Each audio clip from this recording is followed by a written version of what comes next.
তো আজকে থেকে আমরা যে আমাদের চ্যানেলে যে পর্বটি শুরু করছি সেটা হচ্ছে সামনে বুয়েট অ্যাডমিশন টেস্ট এবং অ্যাডমিশন টেস্টকে মাথায় রেখে কিছু উপকারী এবং খুব ইম্পর্ট্যান্ট অংশগুলো নিয়ে ফিজিক্সে আমরা ভিডিও স্টার্ট করবো আজকে থেকে। তো বেশি কথা না বাড়িয়ে আমরা শুরু করি। তাহলে সেকেন্ড পেপারে একটি উল্লেখযোগ্য চ্যাপ্টার আছে থার্মোডাইনামিক্স বা তাপগতিবিদ্যা। তো তাপগতিবিদ্যার বেশ উল্লেখযোগ্য একটা অংশ হচ্ছে গিয়ে তাপ ইঞ্জিন।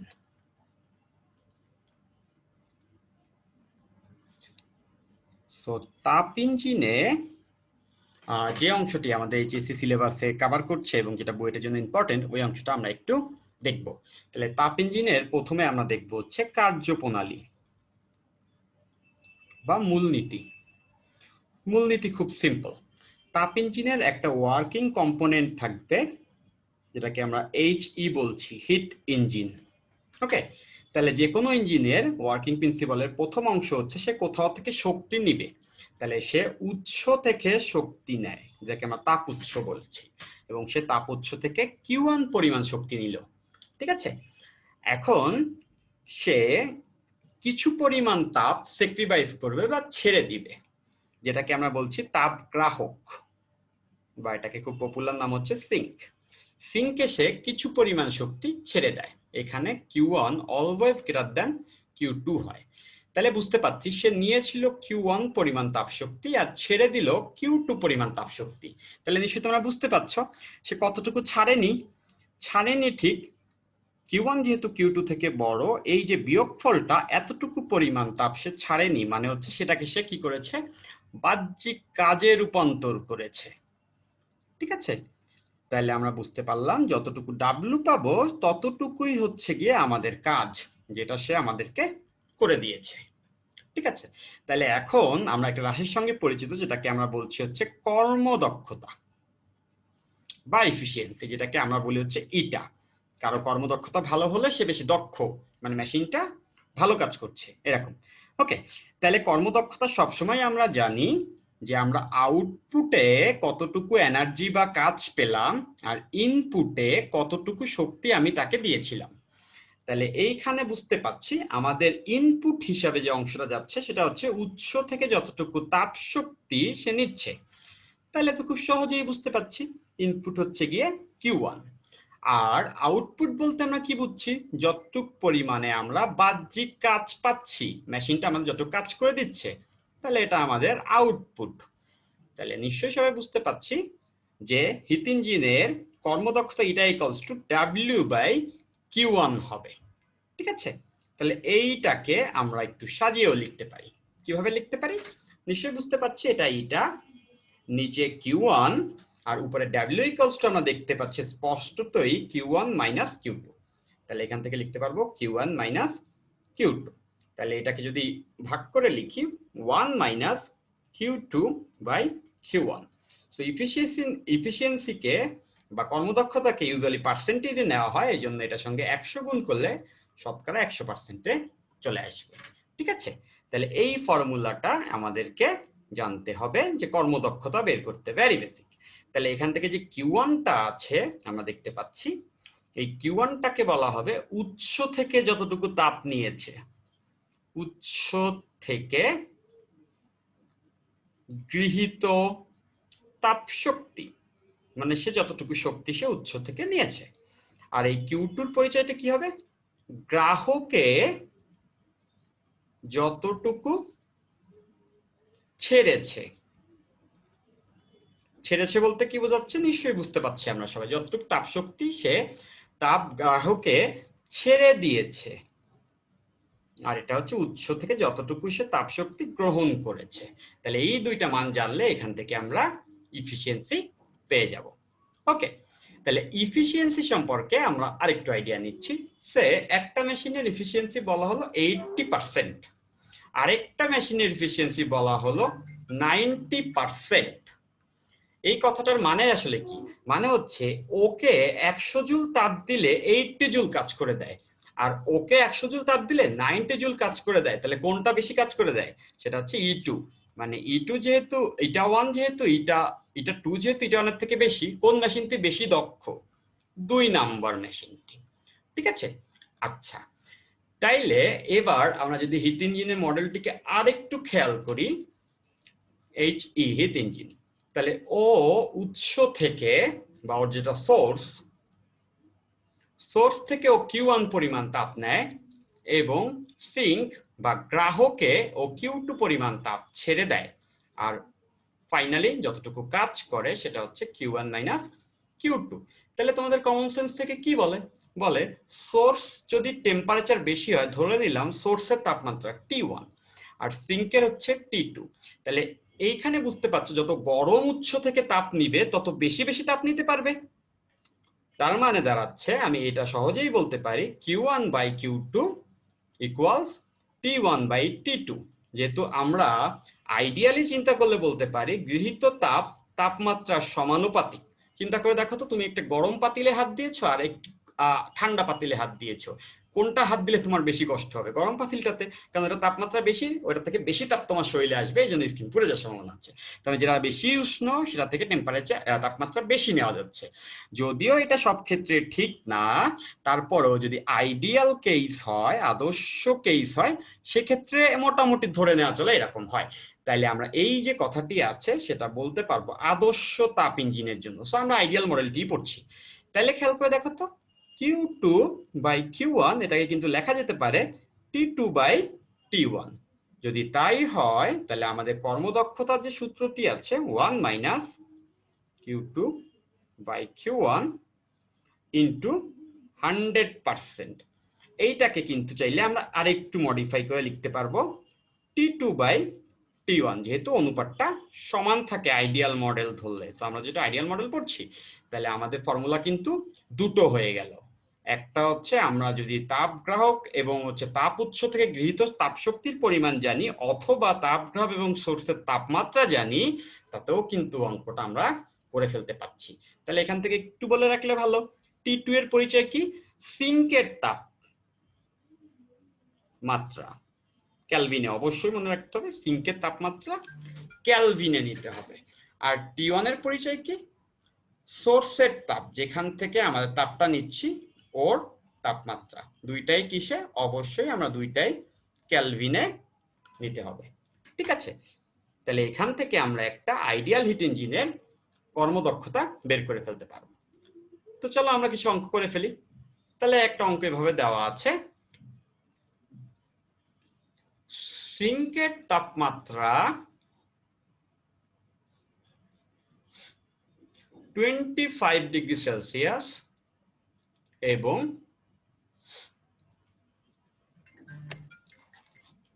সোর্সের তাপমাত্রা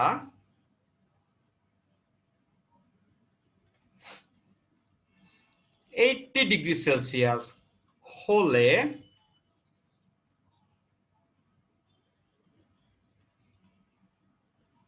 আদর্শ তাপ ইঞ্জিনের দক্ষতা কত? তাহলে নিশ্চয়ই আমরা সবাই বুঝতে পারছি আমাদের জানা ফর্মুলা আছে দক্ষতা বের করার জন্য, 1 minus T2 by T1 into 100%। তাহলে চলো আমরা ডেটাটা বসাই দেই। T2, তাহলে T2টা কত? T2 হচ্ছে সিঙ্কের টেম্পারেচার, যেটা হচ্ছে 25। তাহলে আমরা জানি এটা ক্যালভিনে নিতে হবে, 273 যোগ করে আমরা এটাকে ক্যালভিনে কনভার্ট করলাম।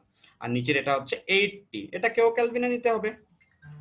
তাহলে আমরা এইভাবে করে দুটা তাপমাত্রা ক্যালভিনে নিয়ে নিলাম। এরপরে এখান থেকে ক্যালকুলেশন করলে আমরা যে আনসারটা পাবো, তো আমরা এই মুহূর্তে একটু ক্যালকুলেশন করে নিচ্ছি।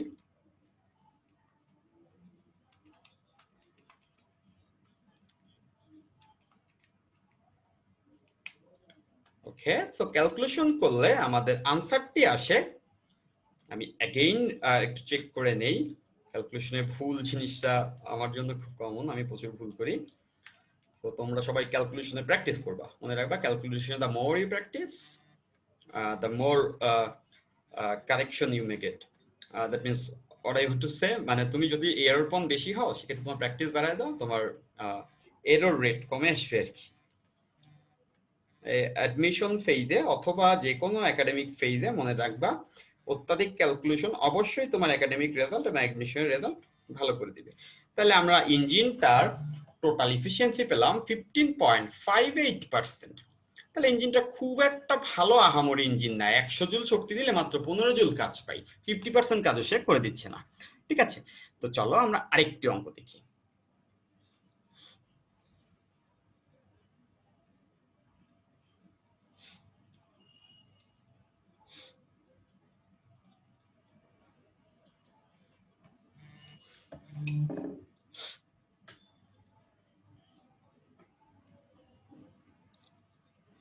তাপ ইঞ্জিনের বাহ্যিক কাজ ও অন্তর্গামী শক্তির অনুপাত 1:6।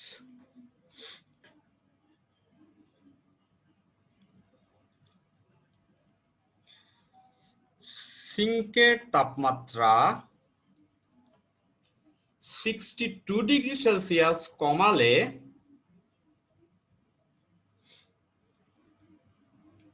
দক্ষতা দ্বিগুণ হয়।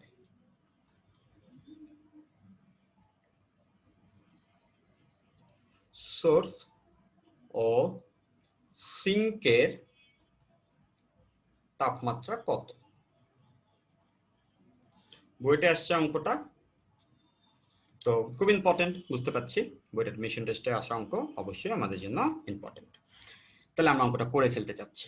ঠিক আছে, তাহলে প্রথম কথাটা দেখি, বাহ্যিক কাজ, বাহ্যিক কাজ মানে ডাব্লিউ, আর অন্তর্গামী মানে ইনপুট এনার্জি। ইনপুট এনার্জিটা আমরা কাকে ধরি? Q1 কে। Q1 যেটা আমরা তাপ দিচ্ছি ওটাকে আমরা ইনপুট বলছি। তাহলে এইটার অনুপাতটা বলেছে হচ্ছে 1/6।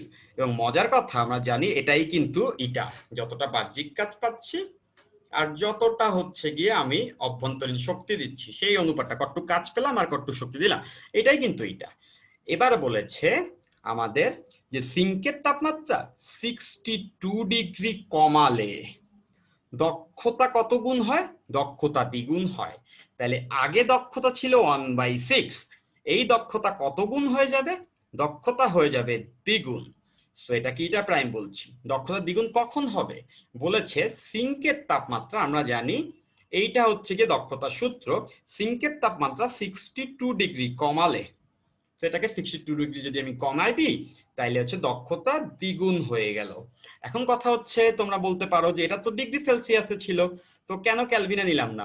নিশ্চয়ই তোমরা জানো পার্থক্য ক্যালভিনে এবং ডিগ্রি সেলসিয়াসে ডেল্টা সি এবং ডেল্টা কে একই হয়। আমরা নিশ্চয়ই জানি পার্থক্য নিলে ক্যালভিন এবং ডিগ্রি সেলসিয়াসে একই হয়। তাহলে বুঝতেছি এখানে যেহেতু পার্থক্য নিচ্ছি, বিয়োগ করছি, এই জন্য ডিগ্রি সেলসিয়াসেই রেখে দিলে চলছে। আচ্ছা, তাহলে এইটাকে যদি 62 কমানো হয় তাহলে আসলে এফিসিয়েন্সি 1/6 এর দ্বিগুণ হয়ে যায়। তাহলে এখান থেকে একটু খেয়াল করি আমরা সবাই, সেটা হচ্ছে এইটা গুণ করলে 1/3। দেখো 1 মাইনাস এইটা দ্বারা যদি আমি করে নেই, ভাগ করে নেই T1 দ্বারা, তাহলে এটা প্লাস হয়ে যাবে 62/T1। এখন আমরা নিশ্চয়ই এফিসিয়েন্সির একটা সূত্র জানি, 1 মাইনাস T2/T1, 62 ডিগ্রি কমানোর আগে। এইবার এখান থেকে সবাই দেখলেই বুঝতে পারবা 1 মাইনাস T2/T1, এইখানেও খেয়াল করো 1 মাইনাস T2/T1। তো এইটার ভ্যালু তো দেওয়াই আছে 1/6। তাহলে এখানে এই পুরো এইটুকের বদলে আমি লিখতে পারছি 1/6 এখান থেকে, প্লাস 62/T1। নিশ্চয়ই আর কারো বুঝতে বাকি নাই, এই ইকুয়েশনে অজানা রাশি আর একটা T1 যেটা সোর্সের তাপমাত্রা। তাহলে এখান থেকে আমরা নিশ্চয়ই T1টা পেয়ে যাব। তাহলে ওই যে বলেছি ক্যালকুলেশনে ভুল করলে কিন্তু বড় ভুল, হ্যাঁ, এই ভুলটা করা যাবে না। তাহলে আমি যদি এখান থেকে ক্যালকুলেশন করি, খুব সুন্দর একটি আনসার আসে 372 ক্যালভিন। তার মানে দাঁড়াচ্ছে 372 ক্যালভিন হবে আমাদের সোর্স বা উৎসের তাপমাত্রা, যেখান থেকে সে তাপটা নেবে, ছিল আর কি এটা। আর বলেছিল কি দেখো, সোর্সের টেম্পারেচার চেয়েছে, that is T1, at the same time আমাদের সিঙ্কের টেম্পারেচার চাচ্ছে যেটা হচ্ছে T2। তাহলে T2টা কই পাবো? T2টা পেয়ে যাবো আবার এখান থেকে। নিশ্চয়ই তোমরা বুঝতে পারছো 1/6, 1 মাইনাস T2, T1টা আমরা পেয়েছি অলরেডি যেটা হচ্ছে 372। তাহলে এখান থেকে যদি আমি ক্যালকুলেশন করি তাহলে দেখা যাক আমরা কত আনসার পাই। সবাই ক্যালকুলেশন করবে, অনেকের একটা রোগ আছে যে মাথায় মাথায় ক্যালকুলেশন করে বসে থাকো যে হ্যাঁ হ্যাঁ অঙ্ক মিলে গেছে, আমারও এই রোগটা ছিল আর কি। তো ফলাফল খুব খারাপ হয়, মানে পরীক্ষার হলে আনসার মিলে না। তো মনে রাখবা, তোমার মাথায় যতই অঙ্ক মিলুক, হাতে না করলে কিন্তু নাম্বার পাবে না। তাহলে হচ্ছে 310 কেলভিন। ওকে, তো ঠিকই তো আছে, সিঙ্কের তো কমই আসা উচিত। তো এটা হচ্ছে সিঙ্ক বা গ্রাহক, যেখানে তাপ ছাড়ে, তাপ গ্রাহক, সেটার টেম্পারেচার। এই দুইটাই হচ্ছে আমাদের অংশ। এটা বুয়েট এক্সামে আসলো, খুব মজার একটা অঙ্ক, এখানে ক্যালকুলেশনের ট্রিক্সটা আর কি, এটা একটু মাথায় রাখবা। ফাইন, এর পরবর্তীতে আমরা আরেকটু আগাচ্ছি। সেটা হচ্ছে হিট ইঞ্জিনে একটা কোশ্চেন তোমাদের মনে এখন অ্যারাইজ করতে পারে, সেটা হচ্ছে তাপ কেন ছাড়ে? তাপ ছাড়ে কেন? তোমাদের মনে হচ্ছে না যে তাপ যে ছেড়ে দেয় কিউ টু পরিমাণ যে গ্রাহকে তাপ ছেড়ে দেয়, কি দরকার ওটা না ছেড়ে ওটাকে কাজ করে দিলে তো আরো বেশি কাজ পেতাম। বাট সেটা সম্ভব না। মনে রাখবা, তাপ এমন একটি এনার্জি বা তাপ এমন একটি শক্তির রূপ যেটা খুব সহজে অন্য শক্তিতে কনভার্ট হতে চায় না, পুরোপুরি কনভার্ট হতে চায় না। যান্ত্রিক শক্তি যেমন সহজে একটা থেকে একটা কনভার্ট হয়, তাপ পুরোপুরি কখনো একটা এনার্জিতে কনভার্ট হয় না। একটা এক্সাম্পল কি দিতে পারি, সে তুমি চাচ্ছ পানি গরম করবা, মানে পানিকেই শুধু তাপ দিবা, মানে পানির ভিতরে তাপমাত্রা বাড়ানোর জন্য তুমি তাপ শক্তি ব্যয় করবা। বাট নিশ্চয়ই বুঝতে পারো যে পানি গরম করতে হলে তোমাকে অবশ্যই পানিকে একটা পাত্রে রাখতে হবে, তারপরে সেটাকে হচ্ছে গিয়ে আমাদের গরম করতে হবে, তাই না? একটা পাত্রে তো রাখতেই হবে, পাত্রে না রাখলে তো আসলেই পানি গরম হবে না। তাহলে খেয়াল করে দেখো তো, এইখান থেকে তুমি একটা বার্নার দিয়ে তাপ দিচ্ছ, মনে করো এখানে একটা বার্নার আছে যেটা দিয়ে তাপ দিচ্ছ। এটা কি সম্ভব? তুমি যদি এখান থেকে তাপ শক্তি দাও কিউ, বুঝতে পারো, তুমি তাপ দিলা কিউ পরিমাণ, এই তাপটা দুভাগে ভাগ হয়ে যাবে। কিভাবে? পাতিল গরম হবে কিছু তাপ দিয়ে, আর বাকি তাপ দিয়ে পানি গরম হবে। তাহলে মদ্দা কথা, তোমার দেওয়া তাপের একটা অংশ পাতিল গরম করবে আর একটা অংশ পানি গরম করবে। এটা কি সম্ভব? শুধু পানি গরম হলো, পাতিল গরম হলো না? এটা হবেই হবে, মানে পাতিল কিছুটা অংশ তাপ নিয়ে নিবে, হয়তো বা সে কম তাপ নিবে, যত 10 তাপ জন্য পাতিল বানায়, 10 তার হচ্ছে তাপ নেওয়ার ক্ষমতা অন্যান্য বস্তু থেকে কম হয় দেখে তুমি দেখবে আমাদের হাড়ি পাতিল 10 তার হয়। মানে সেই ম্যাটেরিয়ালস দিয়ে আসলে রান্না করার পাতিল বানানো উচিত যার তাপ নিয়ে নেওয়ার ক্ষমতা সব থেকে কম, তাহলে হচ্ছে এখানে লস কম হবে। বাট খেয়াল করে দেখো, যাই হোক না কেন, আমার তো উদ্দেশ্য পাতিল গরম করা ছিল না, আমার উদ্দেশ্য ছিল পানি গরম করা। তাহলে দেখছো, পুরো তাপকে কিন্তু আমরা কাজে রূপান্তর করতে পারিনি, পুরো পানিকে গরম করতে পারিনি, কিছুটা হচ্ছে ওই মেশিন বা ওই সেটআপটা নিয়ে নিছে, সিস্টেমের অন্যান্য কোম্পানি নিয়ে নিছে। তো এইখান থেকে তো স্পষ্টত যে কখনোই বা তাপকে খুব সহসা একটা থেকে ফুললি একটা এনার্জিতে কনভার্ট করা যায় না, সে দুই তিনটাতে ভাগ হয়ে যায় মোট। তাহলে এটা এটা কেন বলছি, দেখো এইটার ব্যাপারটা কেন বলছি, সেটা হচ্ছে তাপ ইঞ্জিনকে তাপ ছাড়তে হয় কেন? তাপ না ছাড়লে আমাদের মনে হচ্ছে পুরোটাই তো কাজ করতে পারতাম, বাট সেটা হবে না। যে কোনো একটা ইঞ্জিনে একটা কম্পোনেন্ট থাকবে, আমরা খুব বেসিক ভাবে বলছি, এর আরো রিগোরাস ফর্ম আছে, বাট আমাদের জন্য এতটুকু যথেষ্ট। একটা ইঞ্জিনের অবশ্যই কতগুলো কম্পোনেন্ট থাকবে, যন্ত্রপাতি, লোহা লক্কর, এগুলো থাকবে। এখন সে তাপ নিল কিউ1, এখন কথা হচ্ছে কিউ1 যখন তুমি তাপ নিয়েছো, সেই কিউ1 পরিমাণ তাপ হিট ইঞ্জিনের মধ্যে ঢুকেছে। এখন কথা হচ্ছে তার পক্ষে তো পুরোটাকে একটা শক্তিতে রূপান্তর করা সম্ভব না। আমরা দেখেছি তাপ শক্তি ইউজুয়ালি তার ধর্ম এরকম, দুই তিনটাতে কনভার্ট হয়, অ্যাবসলিউটলি একটাতে ফুল কনভার্ট হয় না।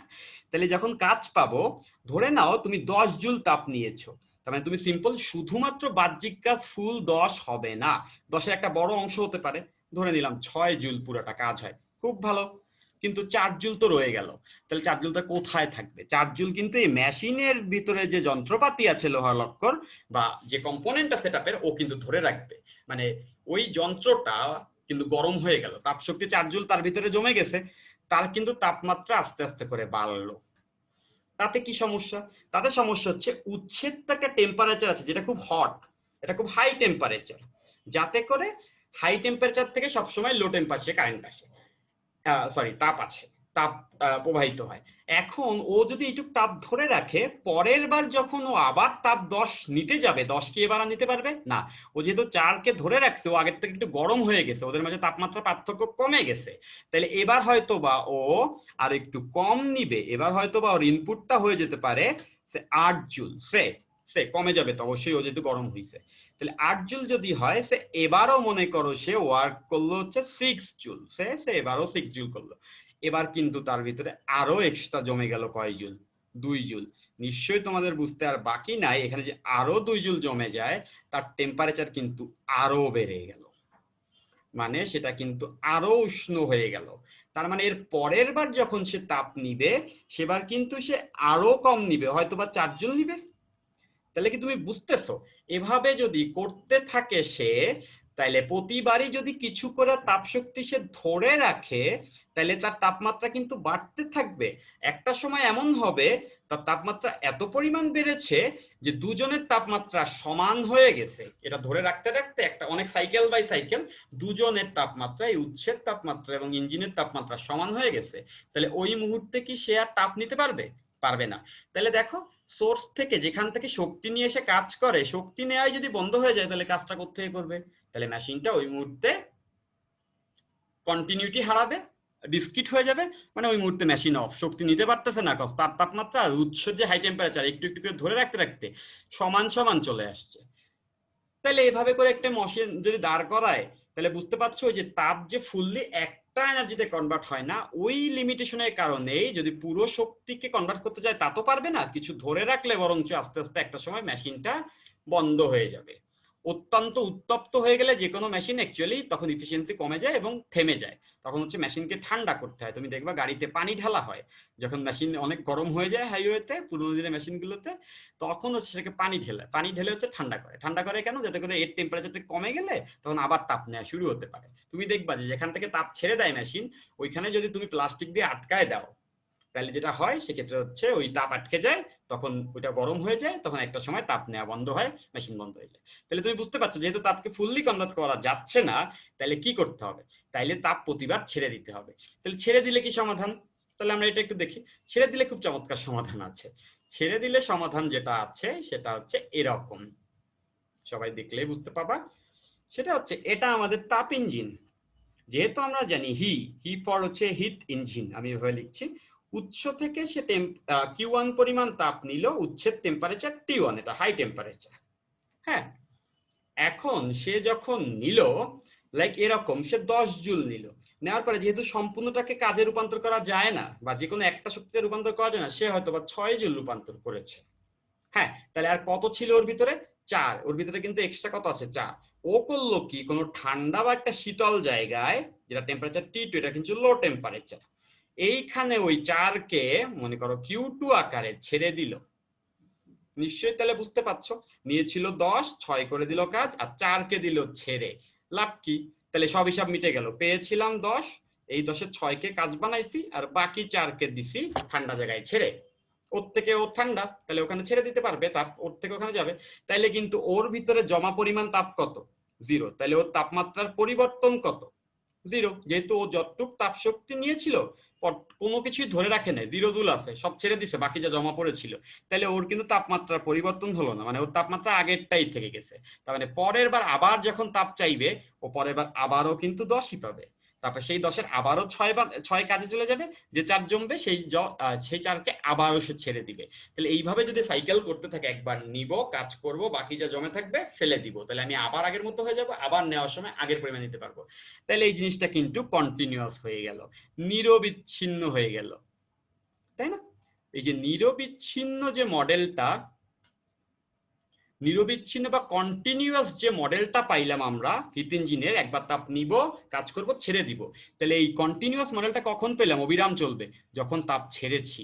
এই জন্যই তাপ ছাড়ে, তাপ না ছাড়লে বরঞ্চ মেশিনটা কিছুক্ষণ পরে অফ হয়ে যাবে। সবাই কি বুঝতে পেরেছি? আচ্ছা, তাইলে এবার আমরা কার্নো ইঞ্জিন সম্পর্কে একটু জেনে নিই। কার্নো ইঞ্জিনে চারটা আসলে চারটা আসলে তাপগতীয় প্রক্রিয়া চলে। তাপগতীয় প্রক্রিয়া চারটা কি কি চলে আমরা জানি। প্রথম যে প্রক্রিয়া চলে সেটা হচ্ছে সমষ্ণ সম্প্রসারণ, এটাকে আমরা বলি সমষ্ণ প্রসারণ বা সম্প্রসারণ। প্রসারণ বলতে আয়তন বেড়ে যাওয়া বোঝাচ্ছে। 2 নম্বরে যে প্রক্রিয়াটা আসে সেটা হচ্ছে রুদ্ধতাপীয়। রুদ্ধতাপীয়, এটা অপসারণ। এই দুইটা হলো গিয়ে প্রসারণ। এরপরে 3 নম্বরে সাইকেলিক অর্ডারে যেটা আসে সেটা হচ্ছে সমষ্ণ সংকোচন, মানে হচ্ছে এখানে আয়তন কমে যায়, সিস্টেমের আয়তন কমে যায়।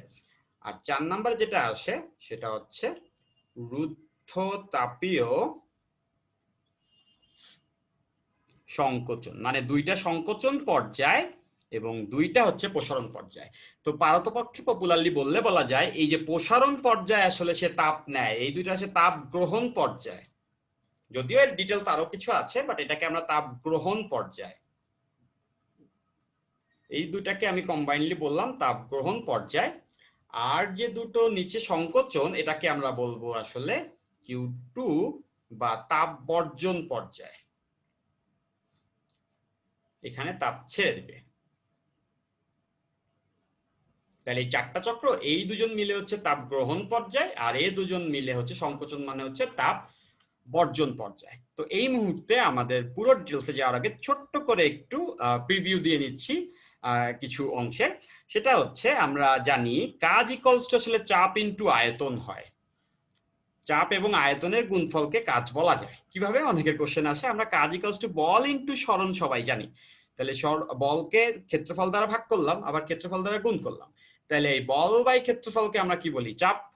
আর ক্ষেত্রফল ইনটু দৈর্ঘ্যকে আমরা কি বলি? আয়তন। তাহলে আমরা বুঝতে পারছি যে চাপ এবং আয়তনের গুণফল আসলে কি বোঝায়? ওয়ার্কটা। এখন গ্যাসের ক্ষেত্রে বা গ্যাসিয়াস কোনো মডেলের ক্ষেত্রে তো আসলে বল আর সরণ বলে কিছু নেই, তাদের ক্ষেত্রে চাপ আর আয়তন আছে। তাহলে গ্যাসিয়াস যদি হয় আমাদের সিস্টেমটা, সেক্ষেত্রে আমরা কাজ বের করার সময় চাপ আয়তন ইউজ করব। তাহলে এই কথা থেকে বুঝতে পারো, যদি একটা গ্রাফ আমরা নেই, যেই গ্রাফে আমরা হচ্ছে ওয়াই অ্যাক্সিসে চাপ নেই, এক্স অ্যাক্সিসে আয়তন নেই, তাহলে দেখতেছো চাপ এবং আয়তনের যে গুণফল, এই গুণফলটা কাজ বোঝায়, তাই না? তার মানে যদি কোনো তাপগতীয় প্রক্রিয়ায় দেখা গেল এ থেকে শুরু হয়ে বি তে আসছে, তাহলে এই যে তাপগতীয় প্রক্রিয়া দেখেই বুঝতে পারছি এ বিন্দুতে তার ভলিউম ছিল V1 আর বি বিন্দুতে তার ভলিউম হচ্ছে গিয়া V2। এইখানে দেখবা এখানে একটা ইন্ডিকেটর থাকে। এই ইন্ডিকেটরের মিনিং হচ্ছে ইন্ডিকেটর ডায়াগ্রাম বা নির্দেশক চিত্র বলে। পিভি গ্রাফকে আমরা কি বলছি? নির্দেশক চিত্র। কেন নির্দেশক চিত্র? একটা রিজন এরকম, সে এই ইন্ডিকেটর বলে দেয় যে কোন দিকে গেছে, মানে এ থেকে বিতে গেছে, মানে আয়তন কিন্তু আসলে বেড়ে গেছে, তার মানে কি আয়তনের সম্প্রসারণ, কাজটা প্লাস হবে। তাহলে এখন খেয়াল করে দেখো এখান থেকে যে এই যে আবদ্ধ ক্ষেত্রফলটা আমরা পেয়ে যাব, এখান থেকে যে আমরা আবদ্ধ ক্ষেত্রফলটি পাবো, এ এবং বি দ্বারা এক্স অক্ষের যে আবদ্ধ ক্ষেত্রফলটা আমরা পেয়েছি, এই যে ক্ষেত্রফলটা ট্রাপিজিয়ামটা দেখতে পাচ্ছি, এইটা বেসিক্যালি কি? চাপ এবং আয়তনেরই তো গুণফল, তাই না? পিভি গ্রাফে আবদ্ধ ক্ষেত্রফল এক্স অক্ষের সঙ্গে সেটা পি এবং বি এর গুণফল। তার মানে এই আবদ্ধ ক্ষেত্রফল আসলে কি? তো কাজ বোঝায়। যেহেতু আয়তনটা বেড়েছে, তাহলে কাজটা প্লাস। যদি আয়তনটা কমতো, ইন্ডিকেটর উল্টো দিকে থাকতো, কাজটা মাইনাস, সেক্ষেত্রে আয়তন কমে যায়। সংকোচন মানে কাজ কমে যায়। যেহেতু আমরা জানি ডাব্লিউ ইকুয়ালস টু পিডিভি, আয়তনের পরিবর্তন যদি ধনাত্মক হয় তাহলে কি তো ডিডব্লিউ ইকুয়ালস টু পিডিভি, কি তো কাজও ধনাত্মক, মানে আয়তন বাড়লে ধনাত্মক কাজ হয়, যেটা এখানে হয়েছে। আর আয়তন যদি কমে যায় তাহলে ঋণাত্মক কাজ হয়, যদি ইন্ডিকেটর উল্টো থাকে। তাহলে এটা আমরা সবাই জানি। তো এটুকু আমি বলে নিয়েছি, এর উপরে আমাদের লেকচার থাকবে, তো আপাতত এতটুকু জানলে চলছে। তারপরে আমরা সমষ্ণ প্রক্রিয়া এবং রুদ্ধতাপীয় প্রক্রিয়ায় কৃত কাজের একটু আইডিয়া নিয়ে নিই। একবারে এই ভিডিওটার ভিতরে আমাদের বুয়েট অ্যাডমিশন এবং এইচএসসি বেশ ভালো একটা প্রিপারেশন হবে, ঠিক আছে? তো দেখো আমরা এখন দেখব সমষ্ণ প্রক্রিয়ায় কৃত কাজ। আমরা দেখব বলতে কি, এটার উপরে আমাদের আলাদা ভিডিও থাকবে, আমরা এই মুহূর্তে শুধুমাত্র দেখে নিব ফর্মুলাটা কি হয়। তো আমরা বুঝেছি কাজ বের করার জন্য কোন গ্রাফটা দরকার? চাপ আয়তন গ্রাফ। এখন সমষ্ণ প্রক্রিয়ার ক্ষেত্রে আমরা জানি কি পিভি ইকুয়ালস টু কি হয়? এনআরটি। সমষ্ণ প্রক্রিয়ার তাপমাত্রা যেহেতু ধ্রুবক আর বাকি সবাই তো ধ্রুবকই, তাহলে এই পুরোটা কে, তার মানে বুঝতে পারছি পি এবং ভি মানে এক্স ইন্টু ওয়াই, বা উল্টো হয়েছে, পি কে তো আমরা ওয়াই অক্ষে নিয়েছি, Y into X equals to K. আমরা জানি যখন এক্স ওয়াই গুণফল ইকুয়ালস টু একটা কনস্ট্যান্ট হয়, সেটার যে গ্রাফটা হয়, গ্রাফটা আমাদের সবার জানা আছে, সেটাকে বলা হয় আয়তকার অধিবৃত্ত বা রেক্ট্যাঙ্গুলার হাইপারবোলা। আয়তকার অধিবৃত্ত বা রেক্ট্যাঙ্গুলার হাইপারবোলা। সো আমি যতটুকু ম্যাথ জানি, এটা ইসেন্ট্রিসিটি বা উৎকেন্দ্রিকতা হয় √2। ওকে, আচ্ছা, তাহলে আমরা জানি আয়তকার অধিবৃত্ত হলে গ্রাফটা দেখতে এরকম বক্রাকার অধিবৃত্ত একটা পার্ট আসে, যেখানে পিও পজিটিভ ভিও পজিটিভ, চাপ এবং আয়তন পজিটিভই হবে। এই পাশে যে পোর্শনটা থাকবে যেটা মাইনাসে চলে যায়, ওটা বাদ চলে যায়। তো এইরকম শেপটা হয় আয়তকার অধিবৃত্তের। তাহলে পিভি এর গ্রাফটা আসলে সমষ্ণ প্রক্রিয়া এরকম হবে, যে এখান থেকেই বুঝতে পাচ্ছি এক্স ওয়াই ইকুয়ালস টু ধ্রুবক হলে সেটা এরকম হয়। এখন কথা হচ্ছে এই যে আয়ত অধিবৃত্ত আছে, এইখানে মনে করো এ থেকে বিতে গিয়েছে, আমাদের ইন্ডিকেটরটা দেওয়া এইভাবে করে দেওয়া, এই ইন্ডিকেটর দিয়ে কি বোঝাচ্ছে এ থেকে বিতে গিয়েছে, মানে বুঝতে পারো সবাই খুব সহজেই বুঝতে পারবে যে এ তে তার ভলিউম ছিল V1, বি তে এসে কিন্তু তার ভলিউম হলো V2, তাহলে সে কিন্তু এখানে পজিটিভ কাজ করেছে, আয়তনটা বেড়েছে। তাহলে এই কাজটা কত ইন্টিগ্রেট করে নিয়ে আসা যায় এবং কাজটার ফর্মুলা এরকম আসে, W equals to nRT ln V2 by V1। তাহলে V2 আর V1 কি, এখানে মনে করো এটা হচ্ছে V1, এটা হচ্ছে P1, ঠিক তেমন করে বি বিন্দুতে আসছে, এটা হচ্ছে V2, এটা হচ্ছে P2, মানে প্রক্রিয়া শেষ বিন্দুর আয়তন আদি বিন্দুর আয়তন। এই সূত্রটাকে এভাবে লেখা যেতে পারে। খেয়াল করে দেখো যে কোনো বিন্দুর P1 V1 কিন্তু সমষ্ণ প্রক্রিয়া কি হয় আমরা দেখেছি PV গুণফলটা ধ্রুবক, তার মানে যে কোনো বিন্দুর P1 V1 কিন্তু একই কে হবে এবং কে ইকুয়ালস টু nRT। কেন ধ্রুবক বলতো, প্রতিটা বিন্দুর টি কিন্তু ফিক্সড, এখান থেকে আমরা বুঝতে পাচ্ছি প্রত্যেকটা বিন্দুর টি এ থেকে বিতে আসার পরে যে কোনো বিন্দুতে টি কিন্তু আমাদের ফিক্সড ছিল, যেহেতু সমষ্ণ প্রক্রিয়া যেখানে তাপমাত্রা চেঞ্জ হয় না, তাহলে সব বিন্দুতে টি ফিক্সড হওয়াতে আর এনও তো ফিক্সড, একই তো সিস্টেমের উপরে কাজ করে, সব বিন্দুর কিন্তু এই গুণফল চাপ আয়তনের গুণফল সমষ্ণ প্রক্রিয়া সমান। এটা কেন বলছি, এখান থেকে বুঝবা V1 by V2 equals to লেখা যাবে কিন্তু P1 বাই P2। এটা কেন বললাম, নিশ্চয়ই বুঝতে পারছি এখানে V1 বাই V2 যে সূত্রটা আছে মাঝে মাঝেই আমরা ওখানে চাপের অনুপাতও দিতে পারি, উল্টো অনুপাতটা সেটা দিলেও হবে, চাপের অনুপাত দিলেও চলে, আয়তন অনুপাত দিলেও চলে, তবে উল্টো। আর এনআরটি নিশ্চয়ই খেয়াল করেছো যে কোনো বিন্দুর পিভি এর গুণফল, দ্যাট মিন্স সমষ্ণ প্রক্রিয়ার উপরে সে আমি এই বিন্দুটা সিলেক্ট করলাম, সেই বিন্দুটা, এই বিন্দুর চাপ মনে করো পি, আয়তন হচ্ছে ভি, তাহলে এই চাপ এবং আয়তনের গুণফল কিন্তু সব বিন্দুর চাপ আয়তনের গুণফল একই, যেহেতু চাপমাত্রা সমান, তার মানে এখানে কিন্তু আমরা চাইলে পিভি দিয়ে রাখতে পারি সমষ্ণ প্রক্রিয়ায়। তার মানে এই পিভি এর পরিচয়টাও আমরা স্পষ্টভাবে বলে রাখতে পারি, সেটা সমষ্ণ প্রক্রিয়ার যে কোনো বিন্দুর চাপ আয়তনের গুণফল। এটা লিখে রাখছি, সমষ্ণ প্রক্রিয়ায়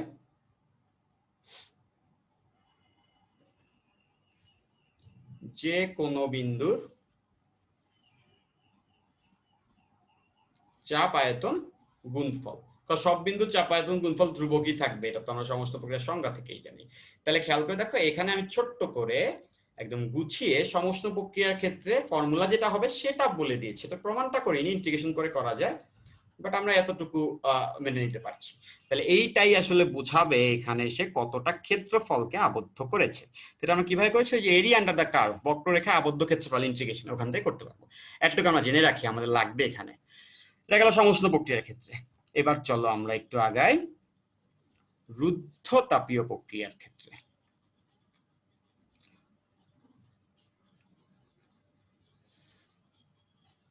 সেটা একটু জেনে নিচ্ছি, এটা আমাদের আলাদা ডেডিকেটেড ভিডিও থাকবে সমষ্ণ প্রক্রিয়া এবং রুদ্ধ প্রক্রিয়াকৃত কাজের উপরে, তো এই মুহূর্তে আমরা একটু জেনে রাখছি, আমাদের এখানে যেহেতু কাজে লাগবে তোমাদেরকে মনে করিয়ে দিচ্ছি। এবার আসো রুদ্ধ তাপীয় প্রক্রিয়ার ক্ষেত্রে কৃত কাজ। আমরা জানি কৃত কাজ বের করার জন্য আমরা সবসময় চাপ আর আয়তনের গুণফলটা নিব। এবার কোন প্রক্রিয়া, রুদ্ধ তাপীয় বা অ্যাডিয়াবেটিক প্রসেস। সো রুদ্ধ তাপীয় প্রক্রিয়ার ক্ষেত্রে তো আমাদের চাপ আয়তনের গুণফল ধ্রুবক না, চাপ এবং আয়তনের to the power gamma P V to the power gamma equals constant, আমরা সবাই দেখেছি। সো রুদ্ধ তাপীয় প্রক্রিয়ার ক্ষেত্রে আমরা দেখেছি P V to the power gamma equals constant, তাহলে এখান থেকে বুঝতে পারছো P equals V to the K by V to the power gamma, তার মানে এখান থেকে দেখেই বুঝতে পারো যে নরমালি সমষ্ণ প্রক্রিয়ায় কিন্তু P equals K by V, আর এখানে হচ্ছে K V to the power gamma, তা গামার ভ্যালু আসলে সবসময় একের থেকে বড়, ন্যূনতম ভ্যালুটাই হচ্ছে গিয়ে 1.33 বহু পরমাণুকের ক্ষেত্রে, তার মানে বুঝতেছি এটা বেশি হারে কমবে। সো এটা আয়তকার অধিবৃত্ত না হলেও যত আয়তন বাড়বে তোমাদের তো কমন সেন্সেই বোঝা যাচ্ছে, এই ভি যত বেড়ে যাবে তত পি কমে যাবে, তার মানে এভাবে করে যেহেতু পাওয়ার আছে তাহলে এটা তো স্ট্রেট লাইন হবে না, একটু কার্ভেচার হবে, এরকম বেশি স্লপি হবে, নেমে আসবে। তাহলে এখানে মনে করো এ থেকে বিতে গেছে, তো আমাদের প্রত্যেকটা কেসে আমরা ধরে নিচ্ছি যে আয়তন প্রসারণ, হ্যাঁ সংকোচন হলে একই মান, জাস্ট মাইনাস হবে কাজটা। তাহলে সেই ক্ষেত্রে দেখো তো এইখানে আবদ্ধ ক্ষেত্রফল কত, এ থেকে যদি বিতে যায়, দেখে বুঝতেছো V1 থেকে V2 তে আসছে, এইটাই হচ্ছে কৃত কাজ, আবদ্ধ ক্ষেত্রফলের সমান রুদ্ধতাপীয় প্রক্রিয়া। তো রুদ্ধতাপীয় প্রক্রিয়া যদি আমরা কাজটা বের করি তাহলে যেটা পাওয়া যায়, ফর্মুলাটা লিখে দিচ্ছি, সেটা হচ্ছে এরকম হয় nR 1 minus gamma T2 minus T1। রুদ্ধতাপীয় প্রক্রিয়ায় তো তাপমাত্রা ফিক্স থাকে না, তাই তো, তার মানে এইখানে আসলে তাপমাত্রা T2 হয়ে গেল, এখানে তাপমাত্রা T1 হয়ে গেল, এখানে T1 ছিল এখানে T2, মানে এইদিকে আসাতে তাপমাত্রা কিছুটা কমেছে ধরেছি, তাহলে এটাকে আবার গুছিয়ে এভাবেও লেখা যেতে পারে। আমরা এগুলোর উপরে বলেছি বারবার, আমরা আরো ভিডিও করে দেব এটার উপরে। তাহলে এটা কি তাপমাত্রার পরিবর্তন। তো বুঝতেছো, পরিবর্তন যদি মাইনাস হয়, খেয়াল করো এটা মাইনাস, আর নিচের এই অংশটা সবসময় মাইনাস আসবে। কেন মাইনাস আসবে? কারণ গামার তো ন্যূনতম ভ্যালু 1.33, তার মানে এইটা মাইনাস আসবে। আর তাপমাত্রার পরিবর্তন যদি মাইনাস হয়, মানে তাপমাত্রা যদি কমে যায়, T2 যদি কম হয়, তাহলে এই মাইনাস গুণ হয়ে প্লাস হয়, মানে মোদ্দা কথা তখন কাজটা পজিটিভ হয়। মানে রুদ্রতাপীয় প্রক্রিয়ার কাজ যখন পজিটিভ হয়, তখনই আসলে তাপমাত্রা কমে যায়, ঠান্ডা হয়ে যায় জিনিসটা। ফাইন, এই সূত্রটা ইউজ করতে পারি। আরেকটা সূত্র এটাকে ডেডিকেটেডলি ইউজ করতে পারি, 1 মাইনাস গামা এনার ভিতরে গুণ করায়া, সেটা হচ্ছে P2V2 মাইনাস P1 V1। তাহলে আমরা চাইলে এই পয়েন্টের, আমাদের এই পয়েন্টের টেম্পারেচার, প্রথম পয়েন্টের ছিল হচ্ছে V1 P1, আর এই পয়েন্টের হচ্ছে V2 P2। তাহলে আমরা এই পয়েন্টে চাপায়তন, শেষ বিন্দু চাপায়তন এবং প্রথম বিন্দু চাপায়তনের গুণফলের বিয়োগ করে 1/1 মাইনাস গামা দিয়েও করতে পারি। ঠিক আছে, তাহলে এইগুলো ফর্মুলা একটু আমাদের লাগতে পারে, সো এইটা একটু আমি রিক্যাপ বলে দিলাম। ঠিক আছে, তাইলে চলো এবার আমরা আমাদের তাপ ইঞ্জিনে ফিরে আসি। তাহলে এতটুকু আমরা রিক্যাপ করেছি। আচ্ছা, তাপ ইঞ্জিনে এই 4টা প্রক্রিয়া চলে, এবং তোমরা সবাই দেখতে পাচ্ছিলে যে রুদ্ধতাপীয় প্রক্রিয়ার গ্রাফ কিন্তু সমস্ত প্রক্রিয়ার গ্রাফের থেকে একটু ঢালু হয়। সেটাকেও আমি একবার বলে দিচ্ছি তোমাদের বোঝার সুবিধার্থে। তো চলো একই বিন্দুর মাঝে চাপ এবং আয়তনের পরিবর্তনটা দেখব দুইটারই। সমস্ত প্রক্রিয়ায় পিভি ইকুয়ালস কে। তাহলে দেখো পি ইকুয়ালস কি হবে, কে বাই ভি। মানে এখান থেকে খুব সহজে কিন্তু তোমরা বুঝতে পারো, যত ভি বাড়বে তত পি কমবে। তাহলে এখান থেকে আমরা বুঝতে পারি এ বিন্দু থেকে আমি বি বিন্দুতে যাব। তাহলে দেখো এই যে, খেয়াল করে দেখো, এইখান থেকে তোমরা সহজে বুঝে ফেলবা। সেটা হচ্ছে আমি যত এ থেকে বিতে গিয়েছি, আমাদের ইন্ডিকেটর দেখে বুঝছো, এ থেকে বিতে গিয়েছি, তখন কিন্তু আমাদের আয়তনটা বেড়েছে। আয়তন যদি বাড়তে থাকে তাহলে চাপটা কমছে, এভাবে করে কমেছে।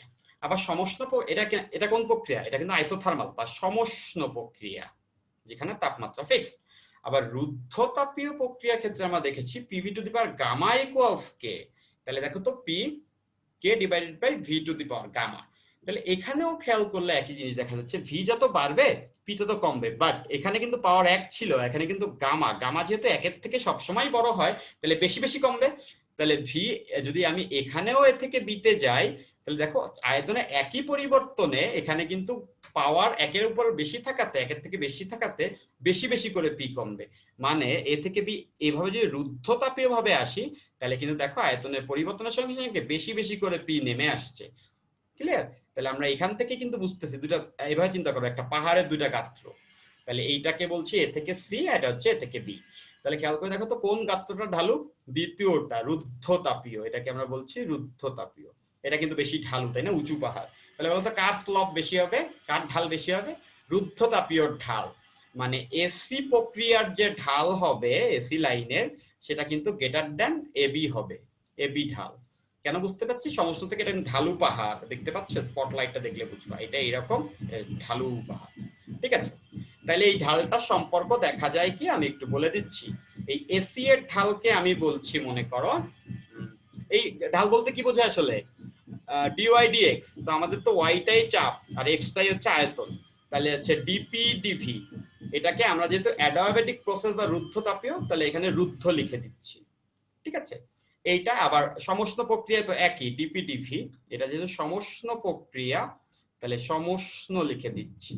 ঠিক আছে, এটা বেশি, কতটুকু বেশি মনে রাখবা সবসময়, এটা সবসময় গামা গুণ বেশি হয়। কত গুণ?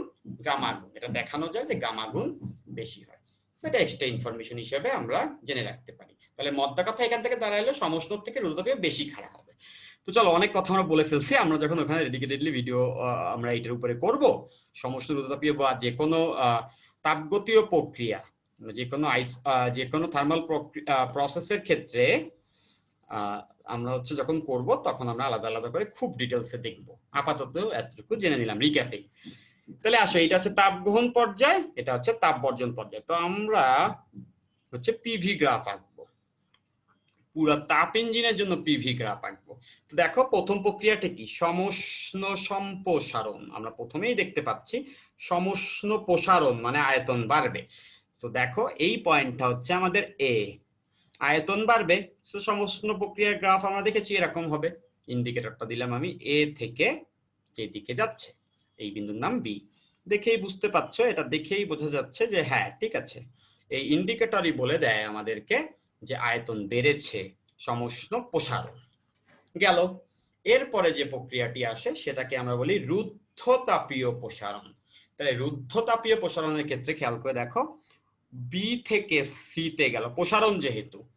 এখন খেয়াল করবা তোমরা, এখন বুঝবাও রুদ্ধতাপীয়টা দেখো একটু বেশি নিচু করে নিয়েছি, কারণ আমরা তো দেখেছিলাম রুদ্ধতাপীয় ঢালটা এটার থেকে বেশি ঢালু, এই জন্য এভাবে গিয়েছে। তাহলে এইবার গেল হচ্ছে রুদ্ধতাপীয় প্রসারণ।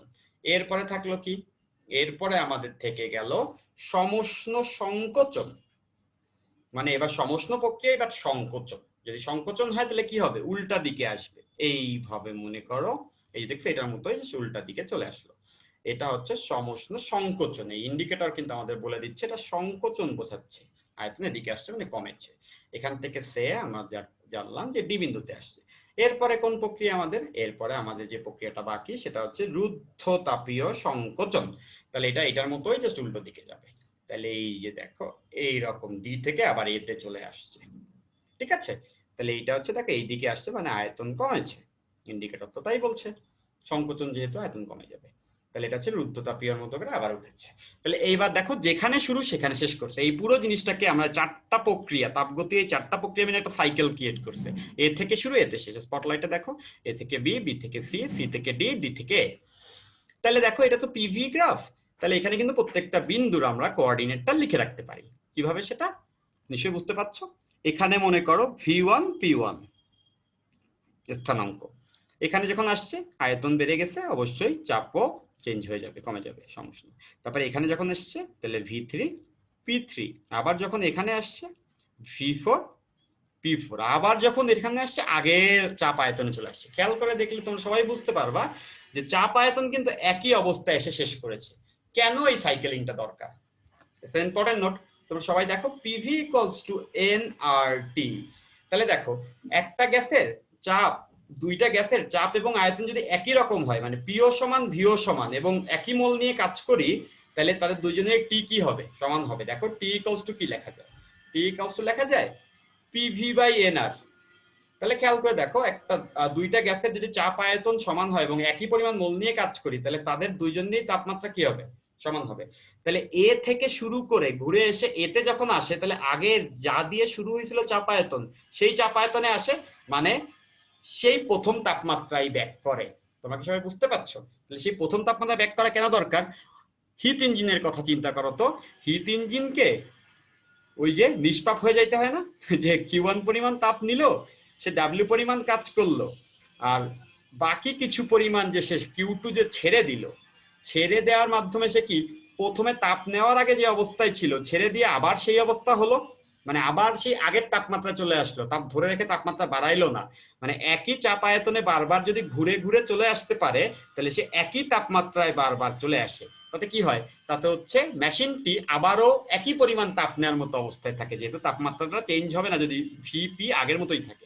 যদি এই বিন্দুতে ব্যাক না করে অন্য কোনো বিন্দুতে আসতো, অন্য কোনো পিভিতে আসতো, তাহলে বুঝতেছো অন্য কোনো তাপমাত্রা পাইতো, সেই তাপমাত্রা যদি বেশি হইতো তাহলে পরের বার কিন্তু ইঞ্জিনটি সমপরিমাণ তাপ নিতে পারতো না, যেটা আমি দেখাইছি, মেশিন তখন ডিসক্রিট হয়ে যাইতো। সবাই নিশ্চয়ই বুঝছো কেন সাইকেলিক করা লাগে এটা, ঠিক আছে। এইবার আসো এখানে টোটাল ওয়ার্ক ডানটা কত হবে। মনে রাখবা এখানে সে যতটুকু এরিয়াকে আবদ্ধ করবে সেটাই ওয়ার্ক ডান হবে। এইখানে পুরো সাইকেলটা আসলে কতটুকু এরিয়াকে আবদ্ধ করেছে, এই যে দেখতে পাচ্ছ, এই যে একটা ক্ষেত্র দেখতে পাচ্ছ উড়ন্ত টিস্যু পেপারের মতো, এইটাই হচ্ছে আমাদের টোটাল ওয়ার্ক ডান, বুঝতে পারছি। তাহলে এখানে চারটা প্রসেসে ওয়ার্ক ডান হবে। প্রথম ওয়ার্ক ডানটা এ থেকে বিতে যাওয়ার সময় পজিটিভ যেহেতু প্রসারণ, পরেরটা বি থেকে সিতে যাওয়ার সময় এটাও পজিটিভ যেহেতু প্রসারণ, দুটোই প্লাস। কিভাবে বের করতে হবে, এটা সমষ্ণ প্রক্রিয়ায় কাজ বের করার সূত্র আমরা জানি, এটা রুদ্ধতাপীয় প্রক্রিয়ায় প্রসারণের কাজ সূত্র জানি। এরপরে সি থেকে ডি কিন্তু দেখতেছো সংকোচন, মানে মাইনাস হবে সি থেকে ডি, ঠিক তেমন করে আবার ডি থেকে এ, এটাও সংকোচন, তাহলে এটাও রুদ্ধতাপীয় সংকোচন, তাহলে এটাও মাইনাস হবে। এইভাবে করে এই প্রত্যেকটা দ্বারা আবদ্ধ ক্ষেত্রফল বের করে যোগ বিয়োগ করলে দেখা যায় যে পুরো এ বি সি ডি ক্ষেত্রের যে ক্ষেত্রফল সেটাই আসলে আমাদের নিট কাজ পাবো একটা সাইকেলে। এ থেকে ঘুরে এ থেকে আসলে একটা সাইকেল হয়। এখন এই দুইটা প্রক্রিয়াকে আমরা যেহেতু এখানে গ্রিন কালার ইউজ করে সেখানেও গ্রিন দিব। এ থেকে বি তে যাওয়া রুদ্ধতাপীয় সম্প্রসারণ এবং বি থেকে সি তে অ্যাডিয়াবেটিক বা এটা হচ্ছে রুদ্ধতাপীয় সম্প্রসারণ, এটা হচ্ছে এ থেকে বি হচ্ছে সমস্ত সম্প্রসারণ, এটা রুদ্ধতাপীয় সম্প্রসারণ। আমি বলেছি এই দুইটা প্রক্রিয়াকে একসঙ্গে মিলে তাপ গ্রহণ, মানে এই প্রক্রিয়াতে আসলে সে তাপটা গ্রহণ করে হিট ইঞ্জিন। ঠিক তেমন করে আমরা এটাও বলেছিলাম তোমাদেরকে যে সি থেকে ডি এবং ডি থেকে এ তে এই প্রক্রিয়ায় সংকোচন, এই প্রক্রিয়া আসলে তাপ ছেড়ে দেয় তাপগ্রাহকে। কারণ সংকোচনে দেখতেছো মাইনাস হয় কাজটা, মানে বের হয়ে যায় কাজটা, মানে শক্তি বের হয়ে আসে। আর সম্প্রসারণে সে শক্তি নিয়ে নেয়, সম্প্রসারণে সে পজিটিভ কাজ করে, মানে শক্তি নেয়, শক্তি নিয়ে তার আয়তন বাড়ায়।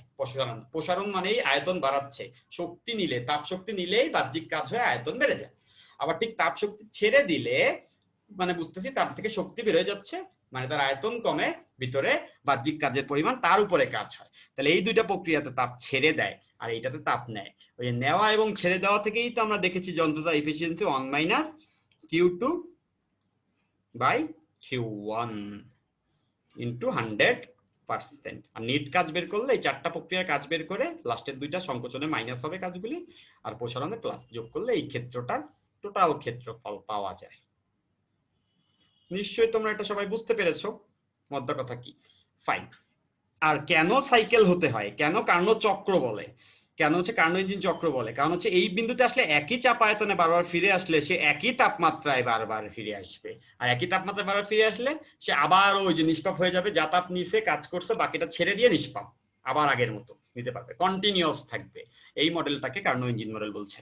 এখন এটা নিয়ে আমরা আরেকটু চিন্তা ভাবনার ভিতরে যাব। আমরা আমাদের ছোট জগৎ থেকে এইচএসসি তে যতটুকু আমাদের হিট ইঞ্জিন আছে ওইখান থেকে আমরা পুরো অটোমোবাইলে যতটুকু চিন্তা করতে পারি অতটুকু চিন্তা করব। ওকে, তাহলে আমরা কার্নো সাইকেলটা বুঝেছি যে চারটা তাপগতীয় প্রক্রিয়া মিলে একটা সাইকেল তৈরি হয়। এই সাইকেলটাকে আমরা বলছি হচ্ছে কার্নো সাইকেল বা কার্নো চক্র।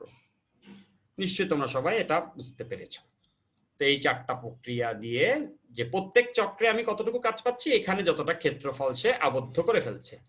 তাহলে এখান থেকে আমি আসলে বলতে পারবো এটা হচ্ছে এ, এটা বি, এটা সি, এটা হচ্ছে আমাদের ডি। এখন আমরা একটা জিনিস খেয়াল করি, এই যে প্রক্রিয়াটা এ থেকে বি, এটা কি সমষ্ণ প্রক্রিয়া, সমস্ত প্রসারণ। তার মানে বুঝতে পারো এ থেকে বি পুরো প্রক্রিয়ায় তাপমাত্রা একটাই, সেটাকে আমরা বলছি T1।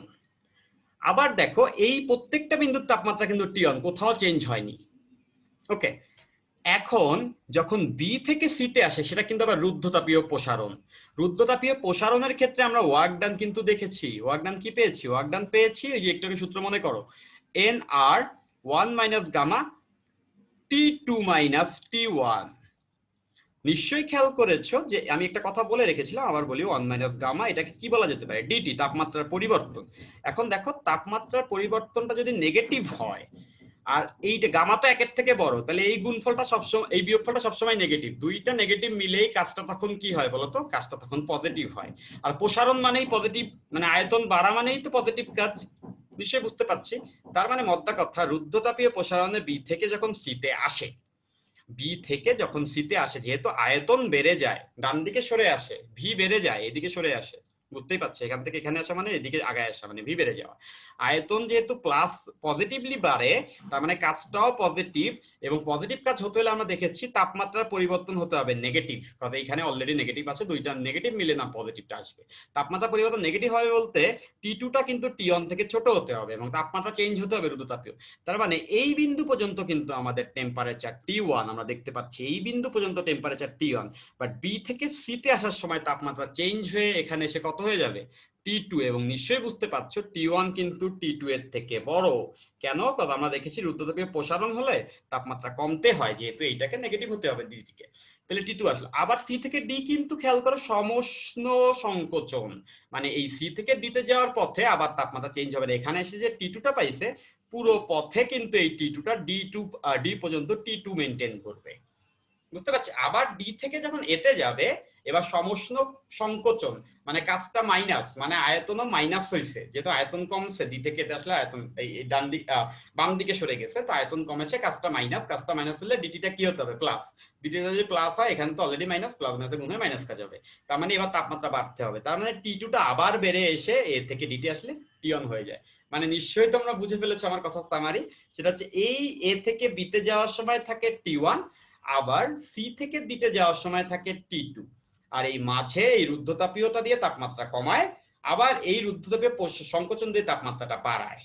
তাহলে মাঝে কেন রুদ্ধতাপীয় দুইটা আনলো, সমস্ত প্রসারণ সমস্ত সংকোচনের মাঝে কেন রুদ্ধতাপীয় আনতে হলো? কারণ হচ্ছে ওটা তাপমাত্রাকে চেঞ্জ করাবে, তাপমাত্রা চেঞ্জ করলে কি হবে, একবার বাড়বে একবার কমবে তাপমাত্রা, এই বাড়া কমার ব্যাপারটাই তো তোমরা বুঝতেছো, এইটাই তো আমাদের উৎসের তাপমাত্রা, আর এটাই কিন্তু আমাদের তাপগ্রাহক বা সিঙ্কের তাপমাত্রা। তাহলে কি তোমরা বুঝতে পারো যে আমাদের যে এফিসিয়েন্সি আরেকটা সূত্র ছিল, সেই T2/T1, এইটা হচ্ছে এই দুইটা প্রক্রিয়ার যে তাপমাত্রা আছে তাদের অনুপাত নিলে হচ্ছে। আরো একটা ব্যাপার আছে, সেটা হচ্ছে এই বি বিন্দুতে মনে করো চাপ হচ্ছে আয়তন হচ্ছে V1, চাপ হচ্ছে P1 আমি ধরেছি, আর সি বিন্দুতে যখন আসে সমষ্ণ প্রক্রিয়া, সি বিন্দুতে যখন আসে V2 P2। এখন নিশ্চয়ই তোমরা বুঝতে পারো এই বিন্দুতে ভলিউম ছিল আমাদের এখানে, যেটাকে বলছি আমরা V1, আর রুদ্ধতাপীয় সম্প্রসারণের পরে হয়ে গেছে V2, বুঝতে পারছি। এই V1/V2 মানে প্রথম যে রুদ্ধতাপীয় প্রসারণ, সেখানে যে আয়তন অনুপাত, এটাকে বলা হয় সংকোচন প্রসারণ অনুপাত, এটাকে আমরা কি বলতে পারি, কম্প্রেশন অ্যান্ড এক্সপ্যানশন রেশিও, সংকোচন প্রসারণ অনুপাত। এবং সংকোচন প্রসারণ অনুপাত দেওয়া মানে কিন্তু অ্যাকচুয়ালি প্রথম রুদ্ধতাপীয় প্রসারণের আগের আয়তন এবং পরের আয়তন দেওয়া, এটা নিয়ে আমরা কাজ করব। তাহলে তোমরা এই ব্যাপারগুলো নিশ্চয়ই মাথায় ঢুকাইতে পারছো। তো চলো এবার কিছু অঙ্ক করলে আরো ক্লিয়ার হবে, মনে রাখবা ফিজিক্সে যত ম্যাথ করবা তত বেশি ক্লিয়ার হবে তোমার কনসেপ্টটা। ওকে, তাহলে আমরা একটা অঙ্কর স্টেটমেন্ট লিখি আগে। কার্নো ইঞ্জিনে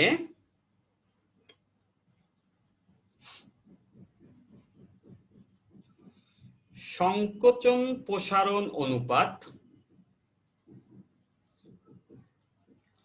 একটা মেশিনে সংকোচন প্রসারণ অনুপাত দিলে ওখান থেকে এফিসিয়েন্সি বের করা যায়।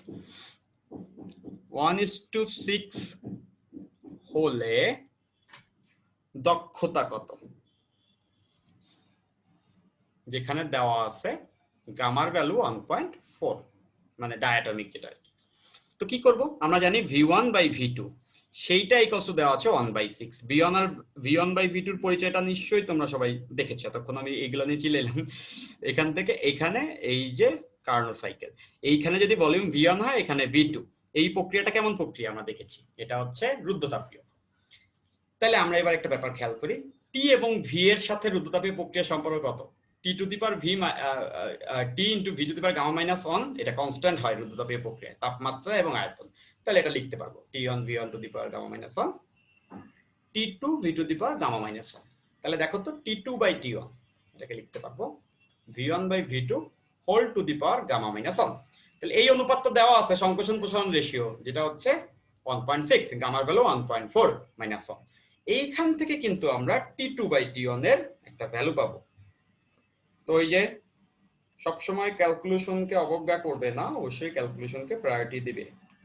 হ্যাঁ, তাহলে এখান থেকে রেশিও করলে আমি যদি ভুল না করি তাহলে হচ্ছে 0.4883, আমি 4 ঘর পর্যন্ত রাখলাম, এটা আসছে T2/T1।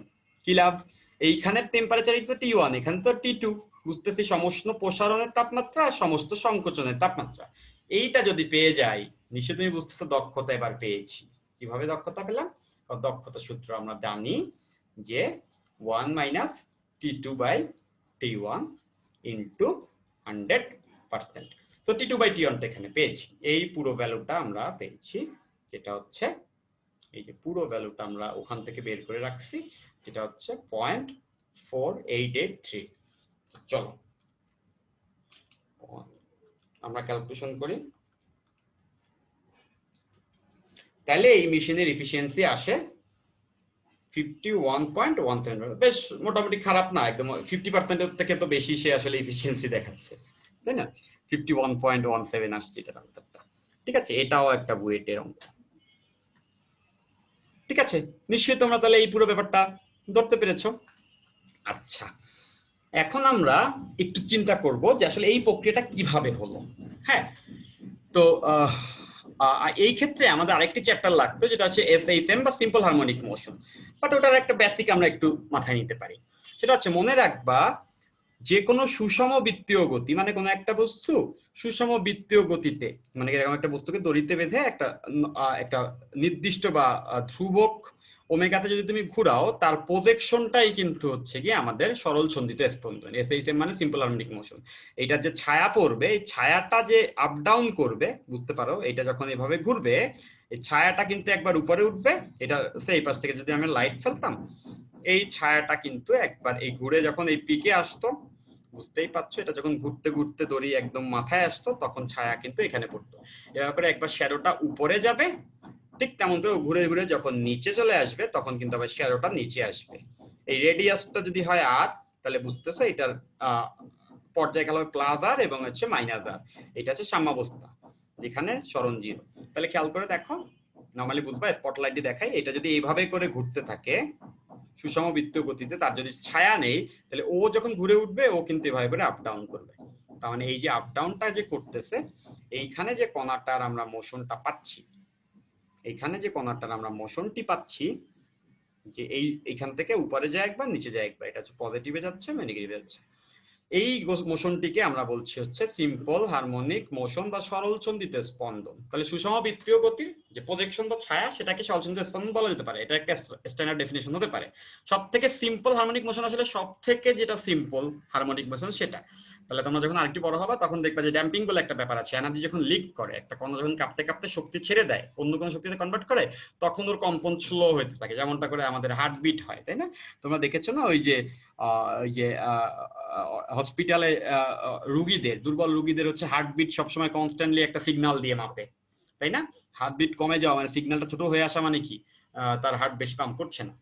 সিগন্যাল এখানে কি হয়, কখনো শক্তি বেশি কখনো কম। তাহলে এটা কিন্তু আবার সিম্পল হারমোনিক মোশন না, ঠিক আছে? এটাকে কমপ্লেক্স হারমোনিক মোশনও বলবো না, মানে এটা নিয়ে অনেক পড়ালেখা আছে। ড্যাম্পিং বা শক্তি ছেড়ে দিলে আস্তে আস্তে বিস্তার কমে আসে। তো এগুলো আমাদের নাই। আমরা যে ফর্মটা পড়ি সব থেকে অ্যাবসলিউট ফর্ম, যেটা হচ্ছে সিম্পল হারমোনিক মোশন, নামেই তো বলা সিম্পল, রাইট? আচ্ছা যাক, ওইটা নিয়ে আমরা পরে কোনো একটা লেকচার আলোচনা করবো। এখানে বলার কারণটা একটু পরে বুঝবে।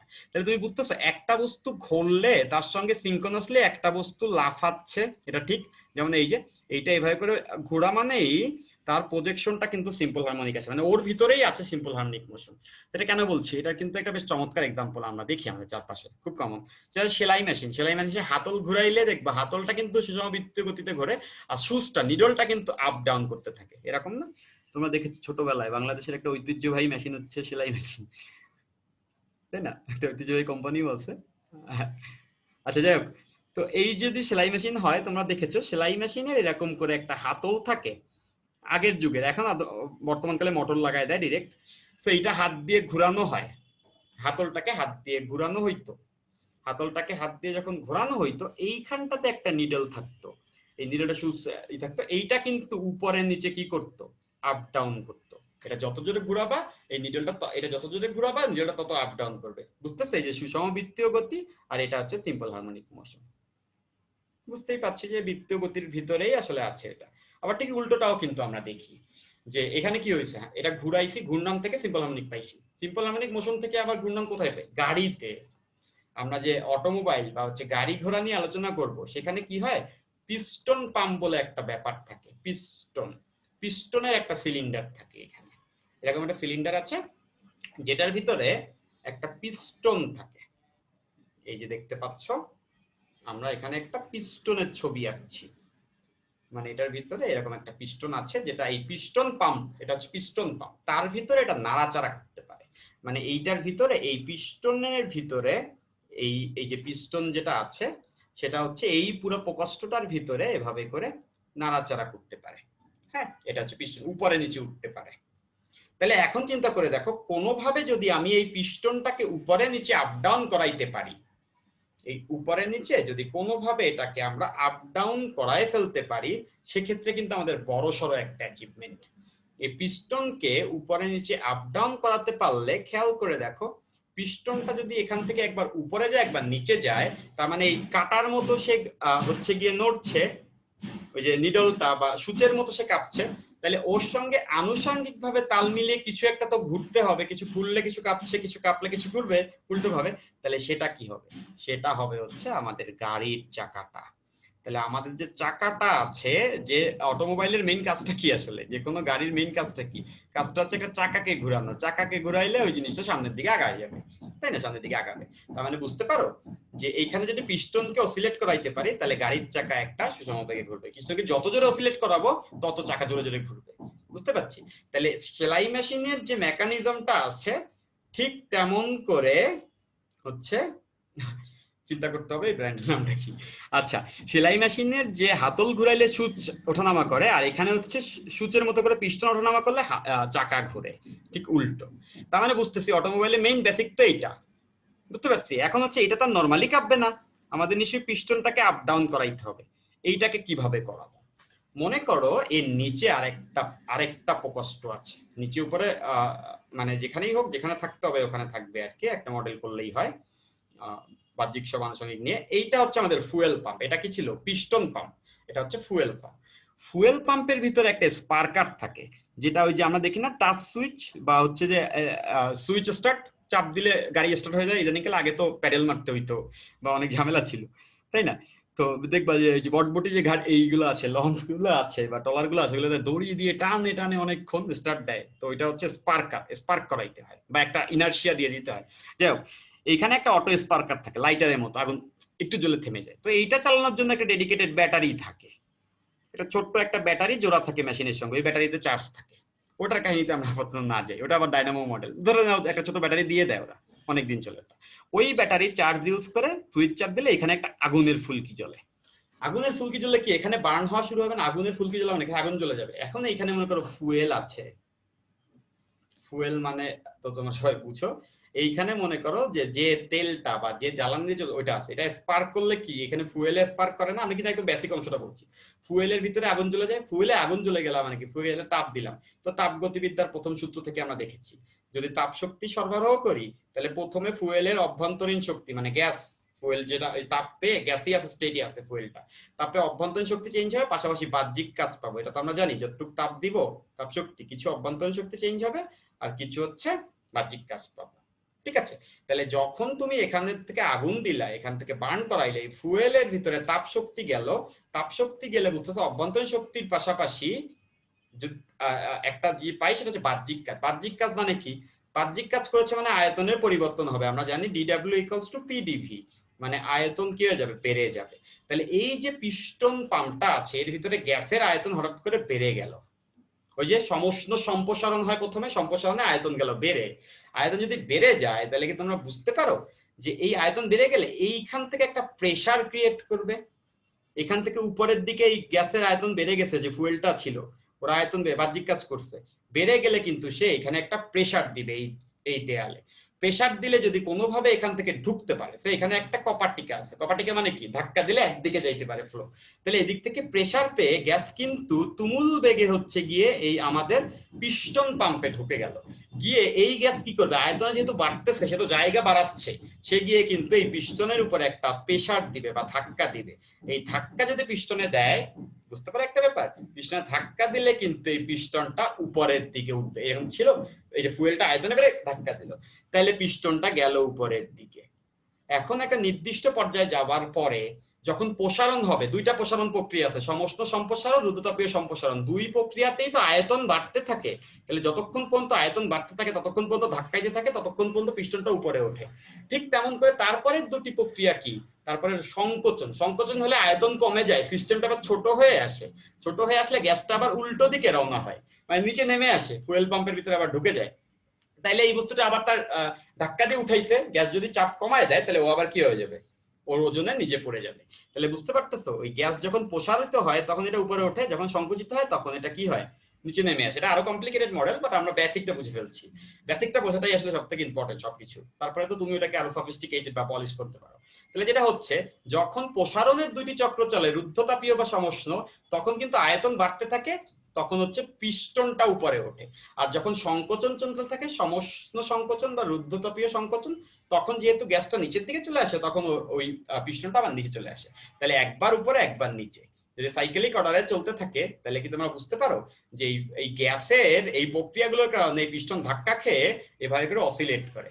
আর এই পিস্টন অসিলেট করলে আমরা দেখেছি এটা যদি কাঁপে তার সঙ্গে আনুষঙ্গিকভাবে গাড়ির চাকাটাও ঘুরতে থাকে। তাইলে এইটাই অটোমোবাইলের একটা প্রিন্সিপাল। সবাই নিশ্চয়ই বুঝতে পেরেছো? তো দ্যাটস অল। মানে আমরা আসলে বেসিকটা জানলে আর খুব ক্লিয়ার করে যদি জিনিসপত্র একটু পড়ে রাখি তাহলে অ্যাডমিশনে আমাদের হয়ে যাবে। আমি যেগুলো বুয়েটের অঙ্ক আসছে যেগুলো বলার মতো উল্লেখযোগ্য সেগুলো করিয়ে দিয়েছি। তোমরা যদি এই পুরো বেসিকটা বুঝে থাকো এবং বই থেকে পর্যাপ্ত প্র্যাকটিস করো সেক্ষেত্রে অবশ্যই এই টাপ ইঞ্জিনের অংশ থেকে যদি বুয়েট অ্যাডমিশন বা তোমার এইচএসসি বা যেখানেই যে কোশ্চেন আসে হোপফুলি তোমরা সবাই আনসার করতে পারবে। আমাদের এই ভিডিওটা শুধু যে বুয়েট অ্যাডমিশনের জন্য তা না, এই ভিডিওটা পড়ে একজন এইচএসসির স্টুডেন্টও প্রথমবার পড়ে পুরো জিনিসটাকে মোটামুটি ধরতে পারবে। আর আমাদের আপকামিং ভিডিওগুলোতে নজর রাখতে হবে। সেক্ষেত্রে তোমরা হোপফুলি খুব গোছালো আকারে আমরা আমাদের অ্যাডমিশন এবং এইচএসসি স্টুডেন্টদেরকে টপিক বাই টপিক বুঝিয়ে ফেলতে পারবো। Thank you.